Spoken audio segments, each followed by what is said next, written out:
네, 여러분 지난 주일이 무슨 날이었는지 혹시 기억하십니까? 네. 기대했던 대답이 아닌데요. 네. 네. 기대했던 대답은 뭘까요? 네, 총동원 전도주일이었습니다.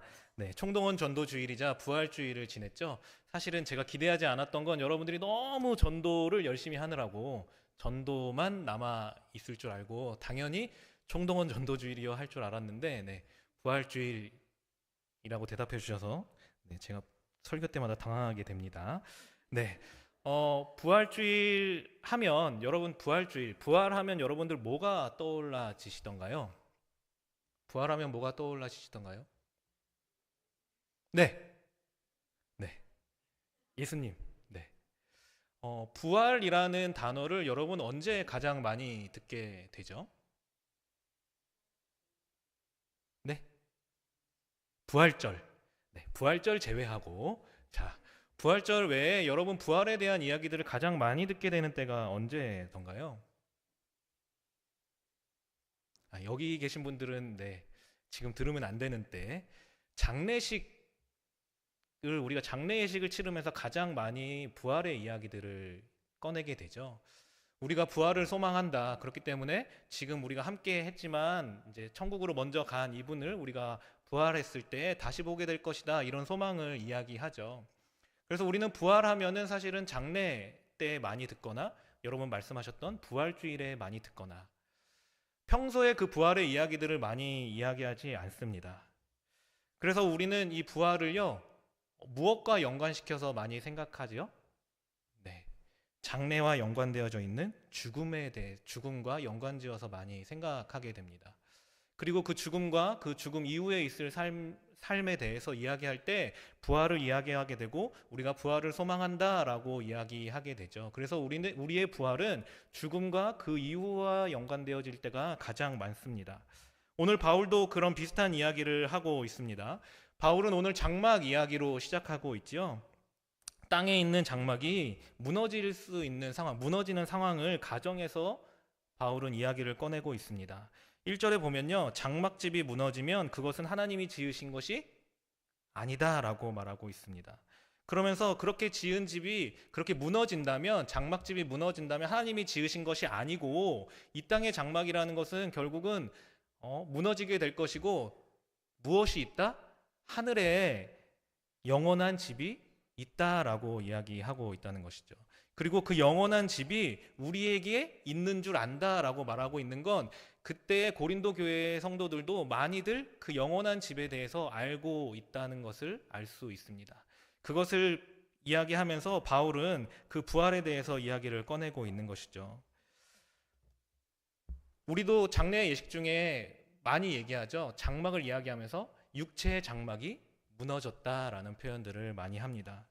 그래서 육체의 장막이 무너졌다는 건 무엇을 이야기하는 거죠? 우리는 죽음을 뜻하는 것으로 생각합니다. 우리는 육체의 장막이 무너졌다고 할 때는 죽음을 떠올리게 되고 육체의 장막이 무너졌다는 건 죽는 것이구나라고 생각한다는 것이죠. 바울도 결국은 그것을 바라보고 있는 것 같습니다. 육체의 장막이 무너지고 하나님의 영원한 장막이 하늘에서 오는 영원한 장막이 있다라고 얘기하면서 바울은 뭐라고 얘기하고 있죠? 그것을 자신이 바란다라고 말하고 있습니다.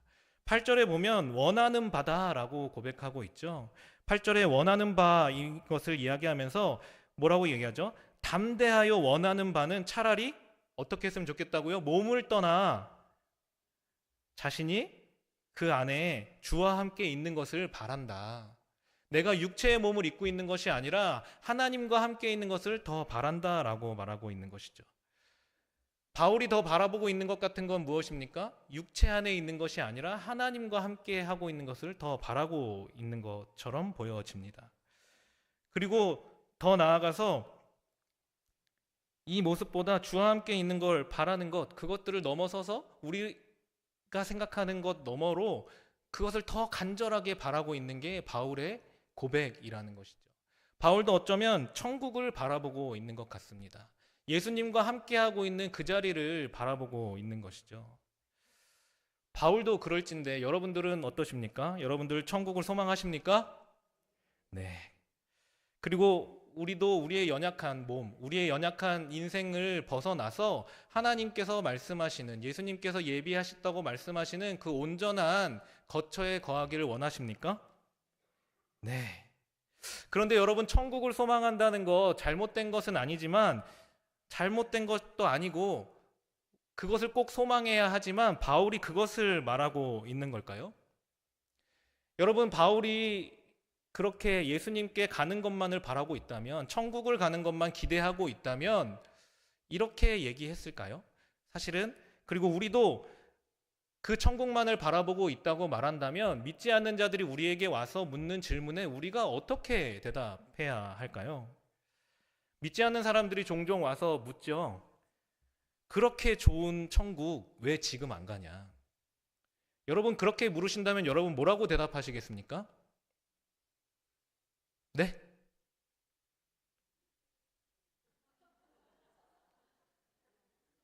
네. 그리고 믿지 않는 자들뿐만 아니라 여러분들의 자녀들이 그렇게 물어본다면 뭐라고 대답하시겠습니까? 아빠, 할머니, 할아버지, 그렇게 좋은 데인데 할아버지, 할머니 왜 지금 안 가? 네. 웃으시라고 한 건 아닌데 죄송합니다. 여러분, 그렇게 물으신다면 여러분 뭐라고 대답하시겠습니까? 여러분들이 소망하는 부활이라는 게 그런 것입니까? 아직 잘 모르는 사람들, 어린이들이 물었을 때 대답할 수 없는 게 여러분들이 붙잡고 있는 부활 소망입니까? 여러분들이 그런 부활 신앙을 붙잡고 있다면 그것은 그들에게 어떠한 힘도 되지 않고 우리에게도 어떠한 힘이 되지 못할 거라고 생각합니다. 우리가 생각하고 우리가 붙잡아야 하는 부활 신앙은 조금 다른 것이라는 거죠. 바울이 지금 사실 정확하게 하늘의 영원한 집에 대해서 분명하게 말했습니다. 그것이 거했으면 좋겠다, 있는 줄도 안다라고 말했죠. 그런데 바울은 그것이 있는 것을 안다라고 말하는 것에 그치지 않았습니다. 바울이 고백하는 것은 무엇입니까? 하늘에 있는 그 하늘로부터 오는 처소를 어떻게 하길 원한다고요? 같이 읽었습니다. 덧입기를 원한다라고 바울이 말하고 있습니다. 덧입기를 바라는데 어떻게 덧입기를 바라고 있죠? 덧입기를 바라는 그의 마음이 어떻습니까? 간절하게 라고 표현하고 있습니다. 간절하게 그 하늘로부터 오는 처소를 입기를 원한다라고 말하고 있는 것이죠. 내가 가기를 원한다라고 말하지 않고요, 입기를 원한다라고 이야기하고 있습니다. 그리고 그것을 위해서 얼마나 탄식하느냐, 나는 탄식하면서 그것을 기다린다라고 이야기하고 있습니다. 여러분, 탄식하면 무엇이 떠올라지십니까? 아, 망했다, 이런 게 탄식이죠. 네, 제 설교가 오늘 사실 그렇습니다. 네. 오늘 제가 설교를 준비해야 되는데, 여러 가지 상황들을 준비해야 하는 가운데, 망했다, 이런 마음으로 올라왔는데요. 바울이 말하는 탄식이 그 탄식일까요? 그 탄식이 아닙니다. 바울이 여기서 말하는 탄식은 망했다, 이게 아니고요, 너무 기대하는 마음으로 탄식하고 있는 것입니다. 어떻게 해요? 어린아이들이 생일 선물을 기다리듯이, 생일 빨리 왔으면 좋겠어. 그리고 그 아이가 원하는 어느 곳에 가기로 약속한 그날이 다가오면서 그날이 빨리 왔으면 좋겠어 라고 말하는 그 탄식으로 바울이 탄식하며 간절히 바란다 라고 말하고 있는 것입니다. 그렇게 간절히 바라는 것이 무엇입니까? 그렇게 기대하며 소망하는 것이 무엇입니까? 결국은 하늘로부터 오는 집을 덧입는 것입니다. 그런데 덧입는 자리가 어디냐 하는 것이죠. 어딘가로 가서 덧입는 것이 아닙니다. 내가 있는 그 자리에서 바울은 덧입기를 원하고 있습니다. 자신이 있는 그 자리에서 하늘로부터 오는 처소로 덧입기를 바라고 있는 것이죠. 그것을 통해서 우리에게 생명이 주어진 것, 생명 안에 있게 되어지는 것이죠. 바울은 그것을 원하는 것입니다. 바울은 자기가 있는 그 자리에서 하늘의 처소를 덧입는 걸 통해서 자기가 생명 가운데 거하기를 원하는 것입니다. 지금 자신이 있는 그 자리에서 생명을 덧입기 원하고 있는 것이죠. 그것을 이미 바울은 얻었다라고까지 말하고 있습니다.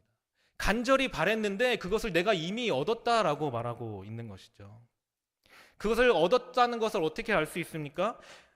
바울은 그 보증을 주셨다라고 말하고 있습니다. 그 보증이 뭐라고 말하고 있죠? 성령이라고 말하고 있는 것이죠. 여러분, 지금 여러분에게 성령이 있으십니까? 여러분 지금 성령 가운데 거하십니까? 여러분 안에 성령이 거하고 계십니까? 그렇다면 바울이 바라고 있는 것처럼 여러분들도 그 생명을, 그 하늘로부터 오는 처소에서 바랄 수 있는 생명을 얻은 것입니다. 바울도 그 생명을 입었다라고 말하고 있는 것이죠.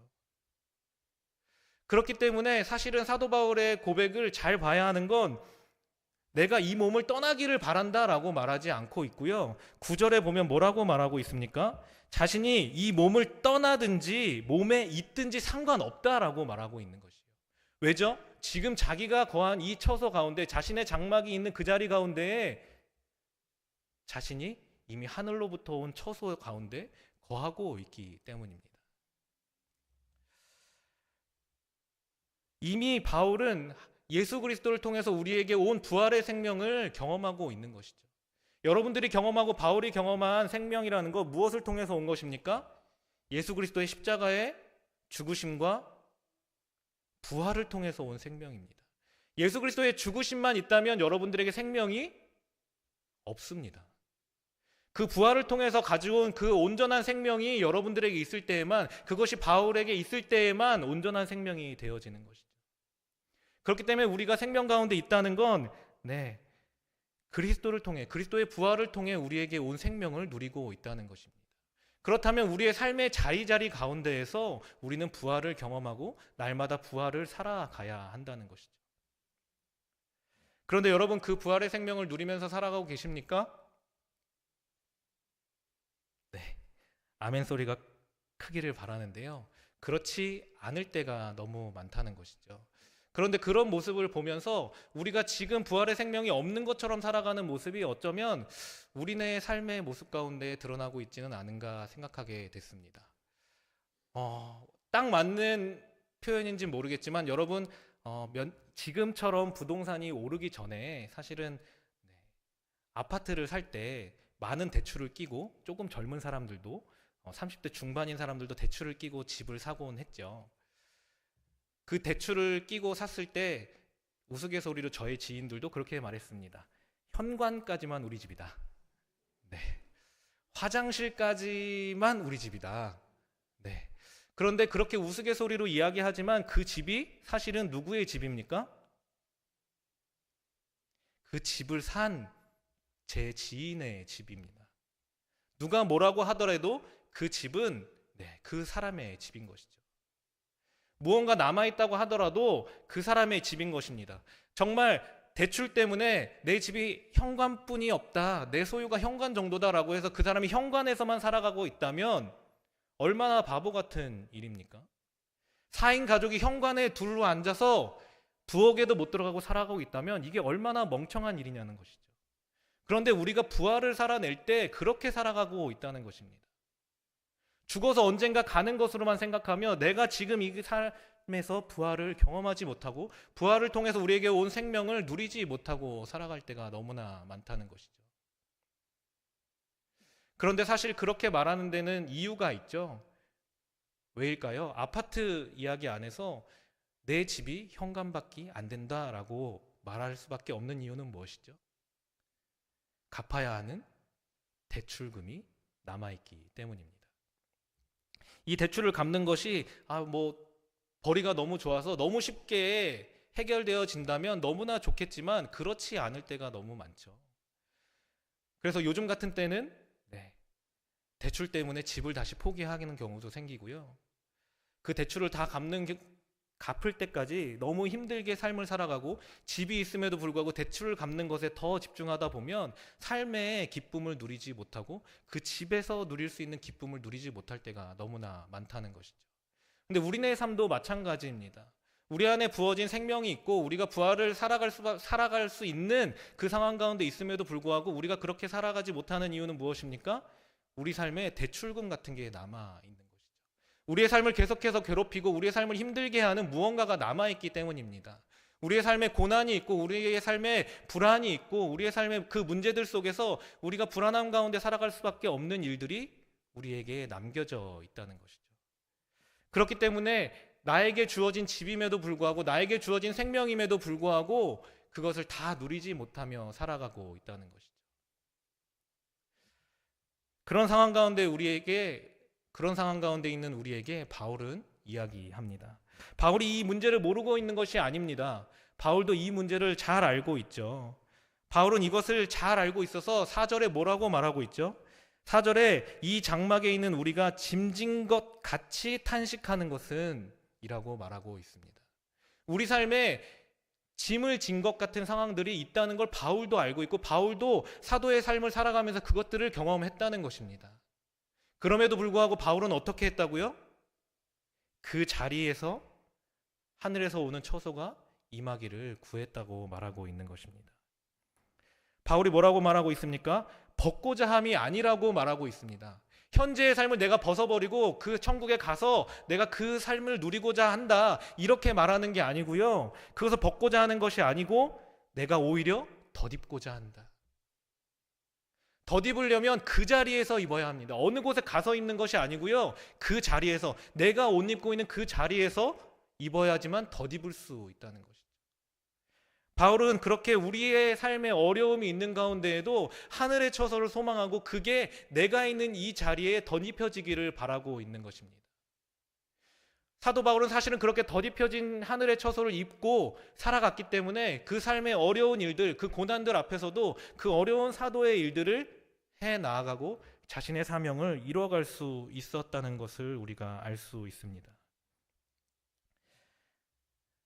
이렇게 부활의 삶이라는 것, 우리에게 부어지는 하늘로부터 오는 생명이라는 것은 어느 곳에 가서 주어지는 것이 아닙니다. 이 자리 가운데 우리의 삶에서 이루어지는 것입니다. 그것이 고난이 있고 불안이 있고 어려움이 있고 두려움이 있는 자리라 할지라도 그 자리 가운데서 부활의 신앙이 자라나는 것이고 부활의 생명이 임하는 것입니다.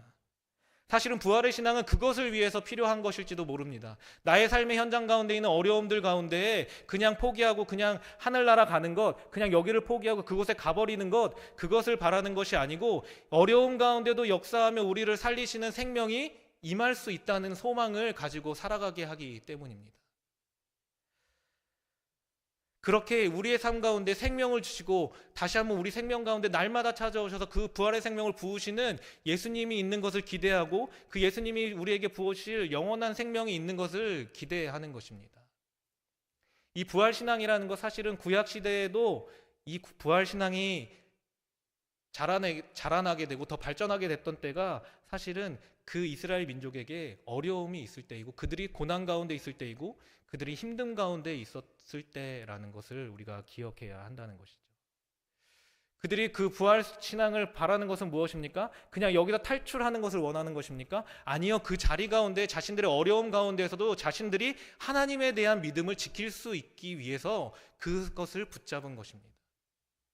결국은 무슨 얘기입니까? 어려움과 두려움과 불안 가운데에도 생명을 주시는 하나님께서 우리와 함께 하신다면 그 하나님을 신뢰함으로 우리가 이 삶을 살아갈 수 있다는 것이죠. 부활이라는 건 그렇게 어느 때에 그냥 가버리는 것이 아니라 이 땅 가운데 우리가 살아가는 삶의 현장 가운데 우리를 승리케 하는 신앙인 것을 우리가 기억해야 할 줄로 믿습니다. 그렇게 할 때에만 우리의 삶에 두려움과 어려움이 있고 우리의 삶에 힘들게 하는 문제들 앞에서 그냥 이것을 포기하고 하나님 언제 오시나, 내가 언제 천국 가나 이것을 바라는 것이 아니라 이 가운데에서 하나님이 바라시는 것은 무엇이고 이 가운데 내가 누릴 수 있는 생명이 무엇인지 기억할 수 있게 된다는 것이죠. 그렇게 할 때에만 주님이 주시는 생명으로 우리의 삶의 모든 문제들을 이겨나가고 주님께서 완전히 만들어 가실 그 하나님의 나라를 소망하며 나아갈 수 있다는 것입니다. 이 땅에서부터 하나님의 나라를 누리지 못하고 경험하지 못하고 그 부활의 생명을 누리지 못한다면 우리는 하나님 앞에 갔을 때 우리가 바라는 그 천국에서 누릴 수 있는 영원한 생명도 온전히 누리지 못할지 모르겠습니다. 바라옵기는 우리가 이 삶을 살아가는 가운데 하나님께서 주시는 생명을 모르고 살아가다가 천국에서만 얻는 것으로 바라지 않고 우리의 삶의 고난의 문제, 우리의 삶의 두려움의 문제 앞에서 주님께서 우리에게 주시는 생명, 주님께서 십자가에 죽으시고 다시 사신 것을 통해서 우리에게 온 생명이 있는 것들을 기억하며 그리고 그 생명이 우리에게 올 수 있고 이미 온 것을 기억하며 그것들을 승리해 나가며 이겨나가는 삶을 살아가는 저와 여러분이 되기를 소원합니다. 그런 결단을 가지고 우리 함께 찬양하며 기도하겠습니다.